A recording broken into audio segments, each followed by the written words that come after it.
Саумал жаңа сауылған бие сүті, одан қымыз ашытылады. Кейде оны суытып, қымыздың қорына қосылған сүтін саумал деп те атайды. Сүтті сауғанда қалай ыдысқа сауатын болса, шипалық қасиетін тез жояды. Саумалды қыш ыдысқа, я болмаса ысталған қауаққа сауады. Тағы бір ескертетін жағдай, саумалды бір ыдыстан келесі ыдысқа қотарып, салып, мазалай беруге болмайды. Саумалдың шипалы болуына, қымыздың емдік қасиетіне, жылқының жайылымы, жеген шөбі, ішкен суы және де оның ауасының да әсері де бар. Саумалдың шипалық қасиеті 40-қа жуық аурудың алдын алады. Әсіресе асқазан, өт, бауыр, тоқішек қабынуының алдын алуда маңызы зор. Қант кеселіне тосқауыл, оны қанның сүзгісі деп орынды атайды. Ағзаның ауруға қарсы белсенділігін күшейтеді. Обыр клеткаларына тосқауыл болып, буын ауруларына да пайдасын тигізеді. Ғалымдардың пайымдауынша, саумал жеңіл қорытылатын белсенді биологиялық өнім болып табылады. Ол ағзаға сіңірілуі кезінде ас қорыту үдерісіне қатысатын ағзаларға, соның ішінде асқазан, ұйқы безі, бауыр, ішек, үлкен жүктеме жасамайды. Сондықтан да дененің қалыпқа келу үдерісін жылдамдатады. Саумал метаболизмді қалыпқа келтіруге, суық тию мен тұмаудың алдын алуға және де қатерлі ісік ауруын емдеу үшін қолданылады. Сондай-ақ саумалдың көмегімен иммундық жүйенің қызметін жақсартуға және де асқазанның ойық жарасын емдеуге болады. Бие сүтінде көптеген дәрумендер, микроэлементтер және басқа да биологиялық белсенді заттар көп. Айта кетерлігі, мұнда кейбір микроэлементтер басқа сүт өнімдерінде кездеспейді. Саумалдың құрамындағы С дәруменінің мөлшері сиыр сүтінен 7 есе жоғары. Қазіргі таңда Еуропа ғалымдарының өзі саумалды емдік және диеталық өнім ретінде пайдалануға кеңес береді. Көптеген адамдар бие сүтін қалай қолдану керектігін біле бермейді. Негізінде саумалды күніне 4-5 рет тамақтанудың алдында 20-30 минут бұрын 250 мг-нан ішкен абзал. Ем осылай жалғаса беретін болса, бір аптадан кейін адамның көңіл-күйі көтеріліп, ұйқысы жақсарып, асқа деген тәбеті ашыла бастайды. Емделу уақыты 1 ай. Бие сүті сауылғаннан кейін 3 сағаттың ішінде негізгі қасиеттерін жоғалтады. Мұны да біле білген жөн. Бірақ саумалды мұздату арқылы өмірін ұзартуға болады. Осылай еткенде табиғи өнім арқылы барлық биологиялық белсенді компоненттер мен дәрумендерді өз бойында сақтауға болады.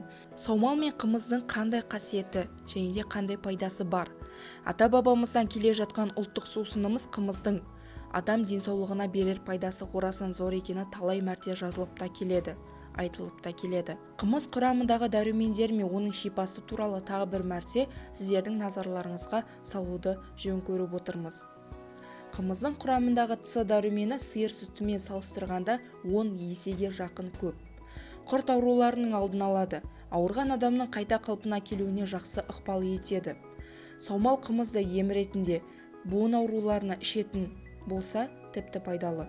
Салданудың алдын алады. Жаңа босанған келіншектің сүтін молайтып нәрлі етеді. Демек, емізулі балаға да пайдасы орасан зор. Ашыған қымыз шөлді басып, қан тамырды қордаланған зиянды қалдықтардан тазартады, іш қатудың алдын алады.